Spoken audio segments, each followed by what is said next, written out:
নমস্কার বন্ধুরা, welcome back to my channel. তোমরা সবাই কেমন আছো? আশা করি ভালো আছো, সুস্থ আছো। আবার একটা নতুন ব্লগ নিয়ে এলাম তোমাদের সামনে। যে যেখান থেকে ব্লগটা দেখছো অসংখ্য ধন্যবাদ। মিস মানবুলাকে আর একবার ওয়েলকাম, গুড মর্নিং জানিয়ে ব্লগটা শুরু করে দিলাম।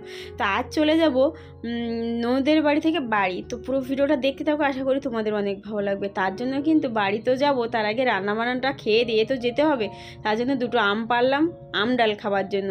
আর আজকে কিন্তু সবটাই নিরামিষ হবে, বাড়ির পাশে পূজা হচ্ছে সেই জন্য।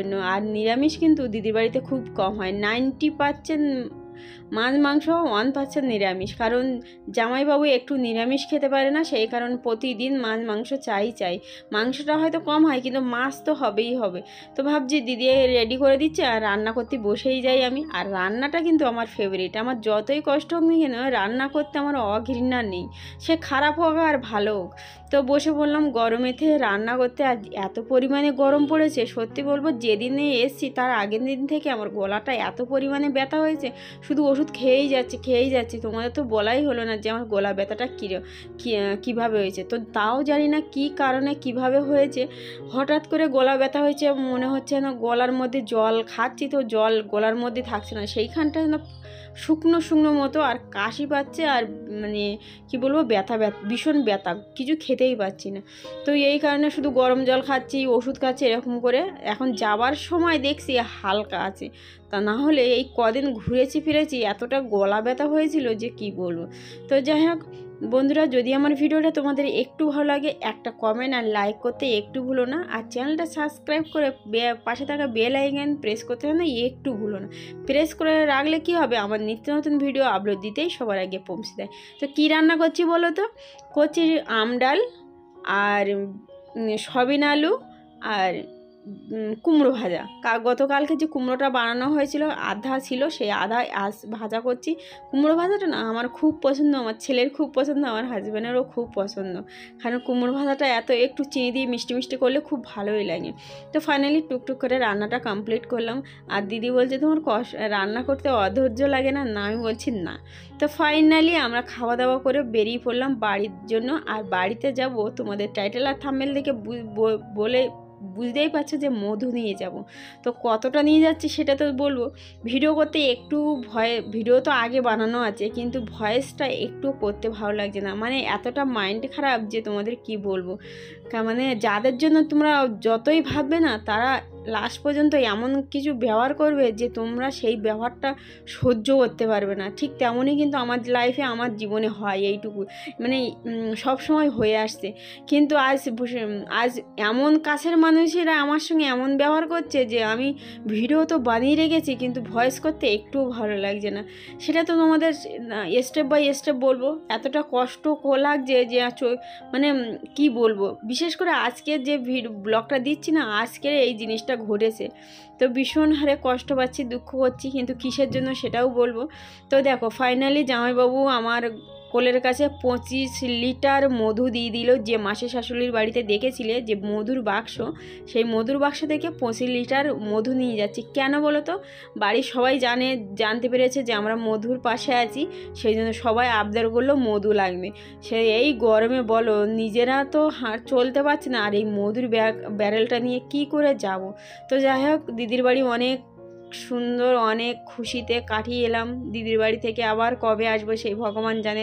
ভাই ছেলেকে স্কুলে পাঠাবো, তারপরে যে কবে আসবো তা জানি না। স্কুলে ভর্তি করে দিলে আর এত মাস থাকা যাবে না কোথাও।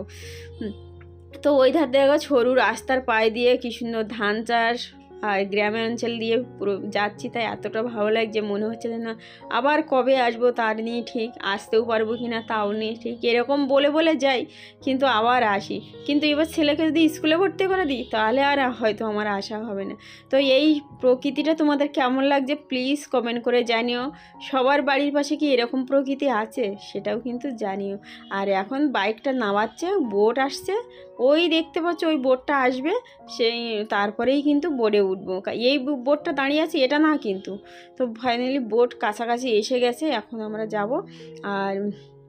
আর এত পরিমাণে রোদ গরম, আমার ছেলে তো বিরক্ত হয়ে যাচ্ছে, ঘুম পাচ্ছে, বোটে উঠতেই ঘুমিয়ে পড়বে। তো বন্ধুরা, আমি যে এই কষ্ট করে তোমাদের ভিডিওটা দিই কেমন লাগে প্লিজ আমাকে একটু কমেন্ট করে জানিও। আর যারা যারা আমার সুন্দর সুন্দর কমেন্ট করো তাদের তো অসংখ্য অসংখ্য ধন্যবাদ। এইভাবে আমার সুন্দর কমেন্ট করে এগিয়ে যাওয়ার জন্য সাহস দিও। আর যারা এখনও অবধি চ্যানেলটা সাবস্ক্রাইব করেনি প্লিজ চ্যানেলটা সাবস্ক্রাইব করে পাশে থেকো। তো বড় নদী পার হয়ে যাচ্ছি, আর দেখো নদীর পাশে রাস্তাগুলো শুধু একটু দেখো। আমাদের মানে সরকারের শুধু পয়সা পেটের মধ্যে ঢুকিয়ে রেখেছে, এমনি রাস্তাঘাট তো একটু ভালো করে না। দেখো কতবার যে এই গ্রামে নদী ভেঙে জল ঢুকে যায় সেই উপরওয়ালাই শুধু জানে। তো যাই হোক, প্রতি বছরেই কিন্তু জল হয়, যদি একটু ঠিক করে তাহলে তো বলো একটু হয় না। সে পয়সাটা নিজেদের পেটের মধ্যে রাখবে, ঘরের মধ্যে লুকিয়ে রাখবে, এটাই। তাছাড়া এমনি দেশের উন্নতিটা আর করবে না। তো যাই হোক, তোমাদের একটা জিনিস দেখিয়ে দিন। দেখো 4-5টা নদীর মাঝখান দিয়ে কিন্তু আমরা যাচ্ছি। আর এখন তো একটু হালকা ঢেউ, আর যখন ঢেউ হয়, হাওয়া যখন থাকে, ঢেউ যখন হয়, তো মানুষেরা একদম সোজা হয়ে বসতে পারে না। একদম যেরকম ভয়ে ভূত দেখলে যেরকম ভয় পায় সেরকম চুপচাপ হাত পা গুটিয়ে বসে থাকে। জল এরকম মাথার উপরে উঠে যায়, আর কি ভয় লাগে, সবাই মনে হয় যেন প্রাণটা হাতের মুঠোয় নিয়ে যেতে। তো 2টোর সময় কিন্তু আমরা এই বোটে উঠেছিলাম, আর ফাইনালি 5:30টার সময় নামলাম। কি করবো বলো, সেই 2টোর সময় বোট ছাড়া আর পাওয়া যাবে না ওই দিক থেকে। কেউ যদি মারাই যাও কিন্তু সময় মতো এসে পৌঁছাতে পারবে না। ঠিক যেরকম বিদেশ থাকে ঠিক তেমনই আমার ছোটো নদীর বাড়ি, এরকমই পজিশানে। তো যাই হোক, দেখতে দেখতে সন্ধ্যা হয়ে গেল। বেশ ভিডিওটা আর বড় করব না। তো আমি বড়মশাইকে বলছি একটু ক্যামেরা ধরো, এইখানে হয়তো আর কবে আসবো যাই না, কিন্তু এইখানের অনুভূতিটা নিয়ে যাই।